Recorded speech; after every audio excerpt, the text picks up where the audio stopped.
What's good, YouTube? Dawson here from JD Hunters, back with another video. And today I'm going to be giving you guys 10 tips before you start collecting Dragon Ball S.H.Figuarts. It's going to also kind of be like a beginner's guide if you're just starting your collection. Now I want to say I am by no means an expert on the subject, obviously. I've been collecting Dragon Ball S.H.Figuarts for about 3 years now.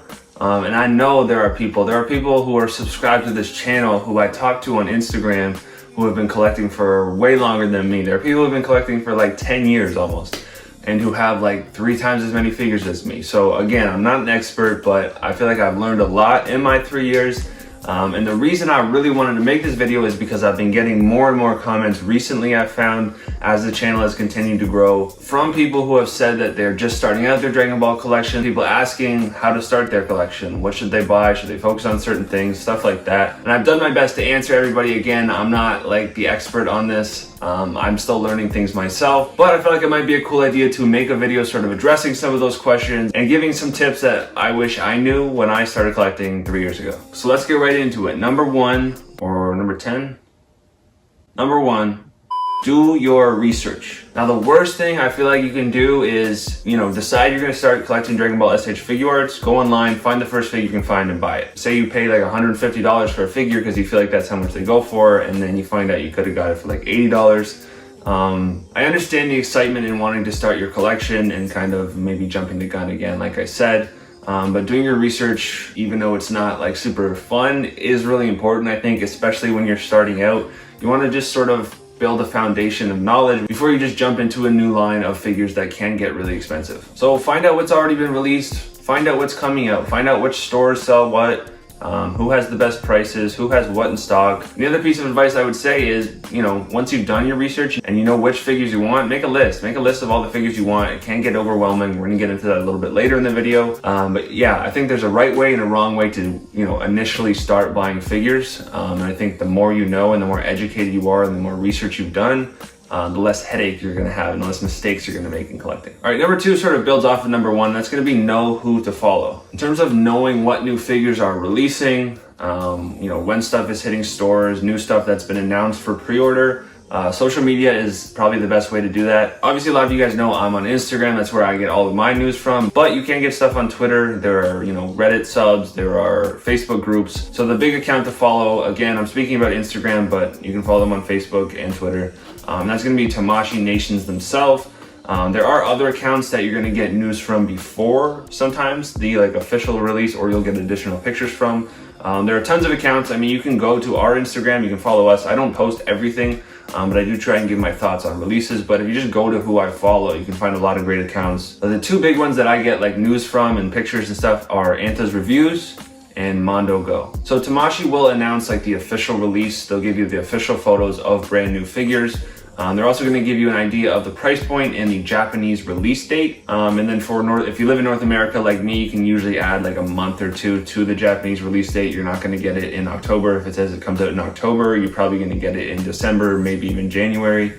With the way things are now. But yeah, you just want to be connected, you want to be tapped in. It all kind of adds to that idea of educating yourself. You don't want to just kind of, be blind and walk into a store one day and, there's a figure that's $130 that came out 2 months ago that you could have had for $50. All right, so number 2 is knowing who to follow, and number 3 is knowing where to buy. So unfortunately, Figuarts aren't like other, action figures like a Star Wars Black Series, Marvel Legends, DC Multiverse. You can't walk into GameStop or Walmart or Target and Toys R Us and find these figures just sitting on the shelf. It's unfortunate, it's just not gonna happen. But for me personally, I have nothing in my area that sells them in store. I buy all of my figures online. So there are kind of 2 different streams of ways you can get them. You can get them what we would call locally, or you can get them imported. So in terms of local, I know most of you guys who watch my videos are from the States. So the 2 big players, I think, and again, I'm not the end all be all, these are sites that I have experience with. So if you guys do know other stores that you've had great experiences with, leave them down in the comments below. And that goes for anything I say today. I should have said this at the beginning of the video. But if you guys have any tips, because I know a lot of you who watch these videos have been collecting for a long time, you've got big collections yourselves. But yeah, leave a ton of comments on this video so that new collectors can kind of get some tips from other people as well. But the 2 big ones I would say are Amazon and Big Bad Toy Store. Big Bad Toy Store sells pretty much any figure line you can get, and they're always a good baseline to understand the MSRP. They offer pre-order that you don't have to pay for right away. You can add stuff to a pile of loot. It's a really good option. And then Amazon, obviously everybody knows Amazon. They get most of the figures, at least on Amazon.com from the US. Me being in Canada, Amazon.ca does not get all the figures. They barely get any figures. And then buying stuff from US sites like Big Bad Toy Store to ship to Canada, it's way more than you would have to pay if you lived in the States. You can get these figures directly imported from overseas. There are a ton of different Japanese sites, which is getting it directly from the country of origin. Again, there are a ton. I've only had experience with a couple. So if you've got, I think everybody kind of has their like go-to Japanese site to get stuff from. So if you have one that you always buy your figures from that you've had great experience with and I don't mention in this video, leave it down in the comments below. But the two that I've had a ton of experience with are Plaza Japan and Hobby Genkai. I think Hobby Genkai is kind of like the most popular one. Plaza Japan I like because compared to the other Japanese sites, their prices are usually like $5 to $10 lower per figure, but their stuff kind of sells out quickly and they don't really get like the exclusive stuff, which we'll get into next. But yeah, Hobby Genkai is great. For me in Canada, I don't know what it is for everybody else. I mean, everybody's gonna have different shipping rates depending on where you live. But it's about the same to get it shipped all the way from Japan than it is to get figures shipped from the States, which is weird to me, but it is the way it is. And then when you get the figures imported from Japan, they're always a little bit cheaper than you are getting them even at MSRP from a big store like Amazon or Big Bad Toy Store. And then you're gonna get them a little bit quicker as well, usually. Now, one more store I wanna mention is also overseas, at least for me, but it's not in Japan, it's in Spain actually, and that is Global Freaks. They are my #1 go-to store these days. I get pretty much every release from them, and I just had a ton of great experiences with them. They get things pretty quickly as well. So I would definitely recommend Global Freaks, Plaza Japan, Hobby Genkai, and then if you want to go locally, Amazon, unless you're in Canada, then forget it. And Big Bad Toy Store is always, you can never go wrong with them. All right, #4, this one's important. One last thing I should touch on is exclusives. So there are two different kinds of exclusives. There are premium Bandai exclusives, and then there are event exclusives. So premium Bandai exclusives are just kind of more of a limited release that they only release on their website, which is Premium Bandai, and they only ship to the US. You can get every Premium Bandai figure off of an import site. Hobby Genkai, Plaza Japan, all these Japanese sites will have them. Global Freaks, for the most part, will have them as well. Big Bad Toy Store will get them too, but they're always gonna charge significantly more. Whereas these import sites are just gonna charge the regular MSRP. The event exclusives are a little bit different. Those ones you only can get on Premium Bandai. So for me in Canada, I used a border shipping service, which again, I had to pay like an extra $50, but it was still cheaper because I wanted all of them and having to track them all down on eBay and pay for shipping individually. Last year's release was a struggle for everybody. I remember those days. They had 2 different releases. People were refreshing like crazy. I got mine on the second day after literally refreshing. I was at work refreshing for like 2 hours. I finally got them. But they did do some make rights. They did like a second wave that they put into production that came out in like December of that year. But they usually do it in the summer, like for San Diego Comic-Con. So that should actually be coming up soon. I'm excited to see, excited but also not excited, because it's cool to get like, you know, premium figures, but it's also really stressful. So I kind of hope that maybe I don't need the figures that they make, but we'll see. But definitely be on the lookout. I'll make a video whenever those drop. Pace yourself. So I know when I first started collecting and I'm looking at all of these figures, it can be really overwhelming. There's so many figures that you love from Dragon Ball and you're looking at all these figures and they all look great. And then, you know, some of them are still in stock and you're looking at the website and they got this one, they got this one, they got this one. And then this one's sold out and then you go to eBay. So just pace yourself. Don't get overwhelmed. I think the best advice I can give you is don't focus on the figures you don't have, but focus on the figures you do have. And even that sounds like materialistic. That's not how I mean it at all. But just enjoy the figures that you have. Just go one step at a time. Don't stress about all the figures that you want to get. Just focus one figure at a time and really enjoy the figures that you get, because these figures are so awesome. I think you get so much out of each figure for the price point that you're paying. It's totally worth it. And just don't take the figures that you have for granted, man. All right, #5, I learned this one the hard way. Stay away from bootlegs. I remember when I first started collecting, I'm looking at this Kid Goku figure. That was my very first figure. I've said that before. Trying to decide if I want to spend $80 on a figure, because my like collecting journey, I started with Pops and then I moved into Black Series and Marvel Legends. So you go from $10 to $30, and now I'm looking at making this jump from $30 to like $70 Canadian. And it's a lot, man, right? And then, you know, you head to the dark side of the web. You what? Over to AliExpress. and they got everybody for 15, 20 bucks a piece. And I'm thinking I could get like 4 or 5 figures for the price of one. I ended up, thank God, buying the regular Kid Goku, fell in love with the figure. That's really what got me into the line, but I still did give into the dark side, and I bought 2 bootlegs. I bought Goku Black and I bought Super Saiyan God Goku. And I sort of like reasoned with myself that I knew how expensive they were and I probably was never going to get them. So hey, I can get the bootlegs. If you're seriously debating on, well, why wouldn't I just get bootlegs? All it takes is to hold a real S.H.Figuarts in your hand and hold the other one in your hand. That should be enough. But if it's not, start to pose them and like put a timer on and see how long it takes for your bootleg to fall apart. I think my Goku Black lasted maybe a minute before like 4 of his joints fell apart. He fell apart at the waist, his legs fell off, his arm fell off, then his hand fell off, the wrist peg is broken. Alright, number 6, kind of building off of number 5, is definitely be afraid of bootlegs, but don't be afraid of third-party figures. I didn't really know what third-party figures were when I first started collecting, but I've got quite a few of them in my collection now, as well as different accessories. So there are 3 big players in the third-party community, and those are Demoniacal Fit, Classy Adventurer, and Kong Studios. And you can buy these figures off of AliExpress, or what I would recommend is getting them from 5K Toys. There are a couple other places that sell them, but 5K Toys, I've had great experiences with buying from them. So basically, third-party figures are made by companies who aren't Bandai or Tamashii, and aren't technically licensed by Toei Animation or by Dragon Ball, but they still make Figuarts. So they'll kind of make more obscure characters, they'll make different variants. There is kind of this like back and forth war between some of them and Tamashii, especially Demoniacal Fit. They're kind of like the biggest one. They were like the OG. It used to be like Tamashii would make an expensive figure that was like an exclusive, and then Demoniacal Fit would be like, well, here it is for $60. It's basically the same thing. The trend more recently has been Demoniacal Fit will try and make an original product, like the Super Saiyan Blue Kaioken Goku, and then Tamashii will be like, well, why do you need that? Because here's an official release.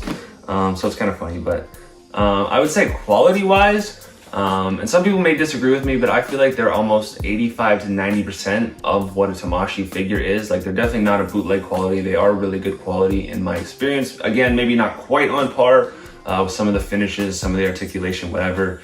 But I've really never had any bad experiences with any of my third-party figures. And to me, it really kind of helps set your collection apart. Not a lot of people are going to have these figures compared to like a regular generic release.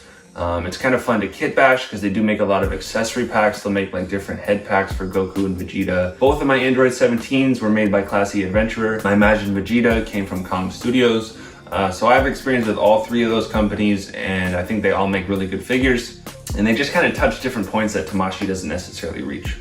All right, number 7, we're getting close to the end. Number 7 is going to be don't neglect your display. I feel like with a line like this, where the figures are a little bit more expensive, and you're probably already stressing about budget, you're probably just so focused on buying the figures that you'll just stick them anywhere you want. Hey, yo! But I think a lot of times with your collection, your display is almost just as important as your figures. Now, you don't need to get, you know, glass cabinets like me with custom lighting, whatever. You don't have to build dioramas. You know, even if you've just got a bookshelf, go on Amazon, spend $20, get some puck lights. That'll help illuminate your figures, kind of elevate your display a little bit. And to me, I don't know, I say this in my collection videos all the time, I take a lot of pride in my collection. If you're gonna spend as much time and as much money as you are on your collection, I feel like it's only right that you show it off the right way. Show that you care about your collection, display it in a really dope way. No, I feel like sometimes people will just like cram them all in a bookshelf and just not put a lot of effort into actually displaying the figure. It's like, I got it, it's in my collection, okay, that's it. But I think, again, like I said, your display is almost just as important as the figures that go into it. So yeah, take a little time, take a little effort, take a little bit of money. It doesn't have to be something crazy, but just take a little bit of your budget from your figures, put it into your display, and then all the figures you do have will look even better. All right, number 8, we're gonna talk about money a little bit, because like I said, I know how overwhelming it can be as you're starting out. You're looking at the price of each figure, you're looking at all the figures you want. I think the best way to do it is, I mean, Tamashii releases a figure every month, pretty much.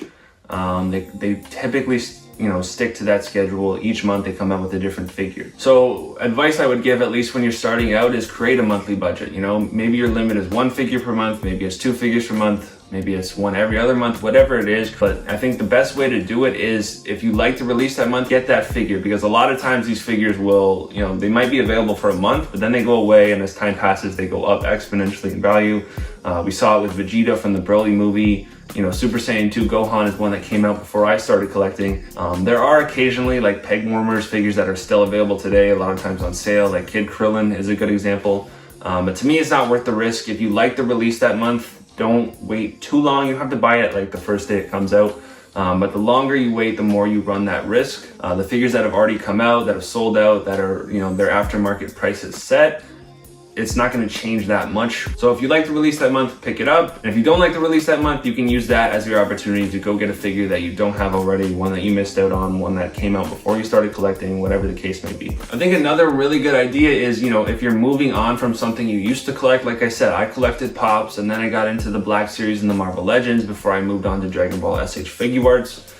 So there was a time last year where there were just so many Figuarts I wanted, and what I decided to do was sell a bunch of my Pops and my Black Series and my Legends, and whatever I made from selling that stuff on eBay, I would put back into my collection. I'm funding my new hobby with my old hobby. You know, if you're making the jump from something else to Figuarts, you know, you don't need that stuff anymore, then sell it and take that money. You can buy Figuarts and you don't have to worry about it coming out of your bank account. All right, number 9 is pre-orders. This one will be kind of short, but it does get kind of tricky because some sites will charge you right away, and some sites won't charge you until they come out. With Figuarts, a lot of the times you pre-order them and they're like 6 months out. So it's really a preference thing. There are pros and cons to both. If you're paying right away, then you know money for that month is allocated. And then, you know, 6 months later when the figure comes out, you get a figure for free. That is kind of cool. But sometimes, like for example, for the Dragon Ball superhero movie, there were like 4 figures that came out in one day for pre-order, all releasing at different times throughout next year. But if you wanted to pre-order them all in one day and you had to pay for them all, that's, I don't know, for me, that just wouldn't work. So then there are other sites that are gonna offer you the option to pay when they come in. That's what Amazon does, that's what Big Bad Toy Store does. A lot of the import sites will charge you right away. But there's also sort of this shift in like the online retail market with the option for Afterpay, or different companies that offer the same thing, that you can pay in different installments. I know Hot Toys has been doing this for years.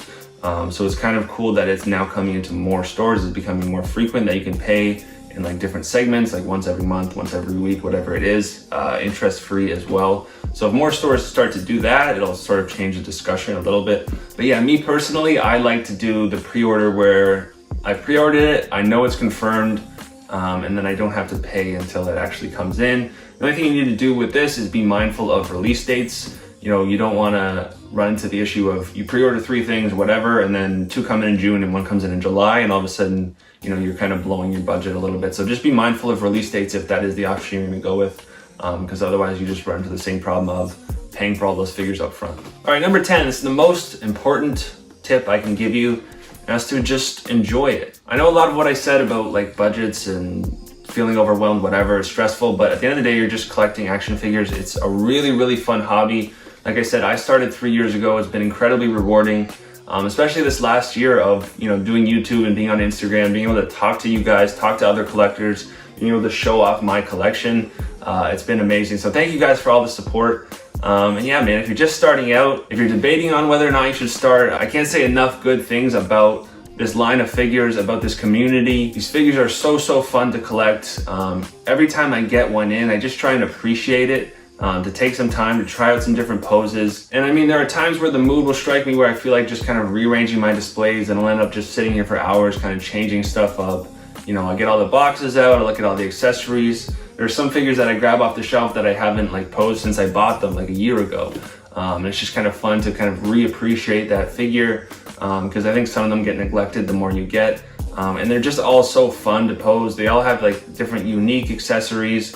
They've all got their little intricacies. And I mean, the biggest, most important part is, I mean, before we're figure collectors, we're all Dragon Ball fans. So it's so cool to have a line that does it so well in terms of recreating the characters that we love from the show that we love.